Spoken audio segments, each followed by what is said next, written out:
കവി കുരീപ്പുഴ ശ്രീകുമാർ എന്ന ഹിന്ദുവിനെ പത്തനംതിട്ടയിലെ പൊതുവേദിയിൽ വെച്ചിട്ട് സംഘി ഹിന്ദുക്കൾ പ്രസംഗം തടസ്സപ്പെടുത്തുന്നതിന്റെ ദൃശ്യം കഴിഞ്ഞ ദിവസം പുറത്തേക്ക് വന്നിരുന്നു. നോക്കണേ, ഹിന്ദു ഹിന്ദു ഏകീകരിക്കൂ, ഒന്നായി നിൽക്കൂ എന്ന് സംഘപരിവാർ ഒരു സൈഡിൽ കൂടെ പറയുകയും, എന്നാൽ കേരളത്തിന്റെ ചരിത്രമോ രാജ്യത്ത് ഈ കാലഘട്ടത്തിൽ നടക്കുന്ന ചില യാഥാർത്ഥ്യങ്ങളെക്കുറിച്ച് പറഞ്ഞാൽ ആ ഹിന്ദുവിൽ പെട്ടെന്നൊരു വികാരമുണരും. എന്നിട്ട് ഹിന്ദുവിനെ തന്നെ പരസ്യമായി അധിക്ഷേപിക്കും.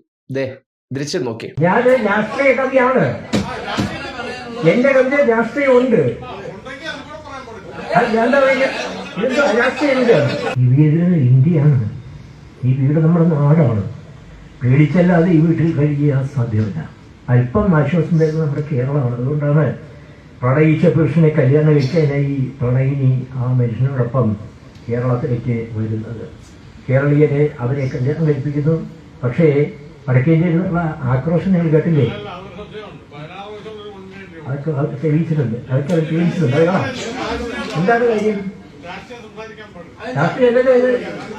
രാഷ്ട്രീയ സങ്കടമാണ് ഞാൻ പറയുന്നു.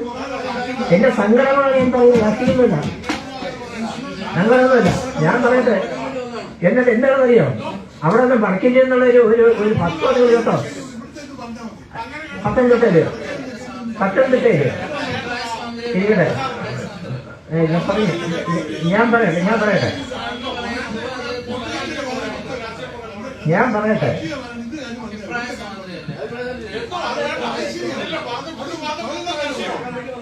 ഓക്കെ, ഞാൻ പറയട്ടെ. ഞാനൊരു രാഷ്ട്രീയ കവിയാണ്, എന്റെ കവിത രാഷ്ട്രീയമുണ്ട്. ഞാൻ രാഷ്ട്രീയമുണ്ട്.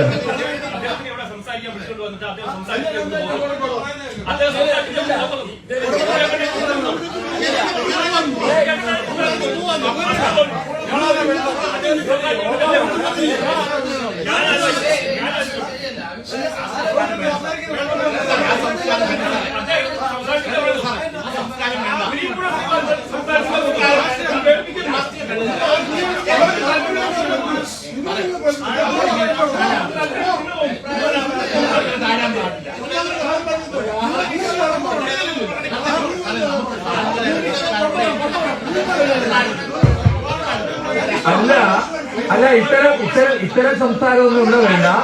ഇവിടെ ആള് നമ്മള് ഒരു അതിഥിയെ വിളിക്കുന്നത് അതിഥി പറയുന്നത് കേൾക്കാൻ വേണ്ടിയാണ്.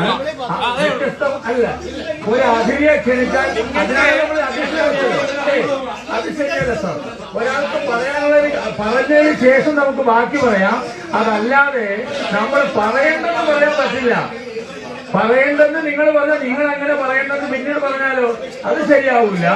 ഇവിടെ നമ്മൾ വിളിച്ച ആള് പറയേണ്ട കേൾക്കലാണ് നമ്മുടെ പണി. ഇവിടെ ഒരാളെ വിളിച്ചാൽ വ്യത്യസ്ത അഭിപ്രായങ്ങളുണ്ട്. എല്ലാത്തരം അഭിപ്രായങ്ങളും പറയാനുള്ള ഇടം മാത്രമാണിത് എന്നാണ് നമ്മളുടെ കാഴ്ചപ്പാട്. ഒരാളുടെ അഭിപ്രായം പറയേണ്ടെന്ന് പറയാം. അദ്ദേഹം ഇന്നത്തെ കാലഘട്ടത്തിൽ നടക്കുന്ന ചില കാര്യങ്ങൾ പത്തനംതിട്ടയിലെ നഗരസഭയിൽ വെച്ചുള്ള അവാർഡ് ദാന ചടങ്ങിൽ പങ്കെടുക്കുമ്പോഴാണ് ഇങ്ങനെ ഒരു സാഹചര്യം നേരിട്ടത്. പത്തനംതിട്ടയിൽ കോൺഗ്രസ് അധികാരത്തിൽ വന്നതിന് ശേഷം അവിടെ ആര് പൂണ്ടു വിളയാടുന്നു എന്നതിൻ്റെ തെളിവാണ് ഈ കണ്ടത്. ഹിന്ദുവായിട്ടുള്ള കുരീപ്പുഴ ശ്രീകുമാറിന് ഈ നാട്ടിൽ അഭിപ്രായം പറയാൻ സ്വാതന്ത്ര്യമില്ല. പൊതുവേദിയിൽ എന്ത് പറയണമെന്ന് ചില സംഘി ഹിന്ദുക്കളാണ് തീരുമാനിക്കുന്നത്. കോൺഗ്രസ് അധികാരത്തിൽ വന്നാൽ സംഘികളാണ് പിന്നെ കാര്യങ്ങളെല്ലാം നിയന്ത്രിക്കുന്നു എന്നുള്ള റിയൽ കാഴ്ചയാണ് അവിടെ നിന്ന് കണ്ടത്. ഇവിടെ എന്ത് പറയണം പറയണ്ട എന്ന് വ്യക്തിയുടെ അഭിപ്രായ സ്വാതന്ത്ര്യത്തിന് മേൽ കൈ കടത്തുന്ന ദൃശ്യം. ഇത് കണ്ടിട്ട് കേരളത്തിലുള്ള പൊതുജന മനസാക്ഷി മനസ്സിലാക്കേണ്ട ഒരു കാര്യമുണ്ട്. എവിടെയൊക്കെ കോൺഗ്രസ് ഉണ്ടോ അവിടെയൊക്കെ സംഘികൾ തലപൊക്കും. അവർക്ക് കോൺഗ്രസ് എന്നാൽ സർവ്വ സ്വാതന്ത്ര്യമെന്ന അർത്ഥമാണ്. അവരെ സംബന്ധിക്കുന്നിടത്തോളം അവർക്ക് സ്വൈര്യമായി വിഹരിക്കാൻ നാട്ടിൽ കോൺഗ്രസ് ഉള്ളതാണ് നല്ലത്. അതുകൊണ്ടാണ് കുരീപ്പുഴ ശ്രീകുമാറിന്റെ അഭിപ്രായത്തെ ഹിന്ദു പാർട്ടിയിലുള്ളവർ ഈ രീതിയിൽ ചെറുത്തതും. കവിയുടെ അഭിപ്രായ സ്വാതന്ത്ര്യത്തിന് നേരെ കടന്നു കയറിയിട്ട് ഇവിടെ എന്ത് പറയണം പറയണ്ട എന്ന് അവർ തീരുമാനിക്കുമത്രേ. ഇതൊക്കെ ഈ നാട്ടിലെ ഹിന്ദുക്കൾ എന്ന് പറയുന്നവർ ഒന്ന് ശ്രദ്ധിക്കേണ്ട കാര്യമാണ്. ഹിന്ദു എന്നാൽ സകലമാന പേരും അതിൽ ഉൾപ്പെടില്ല.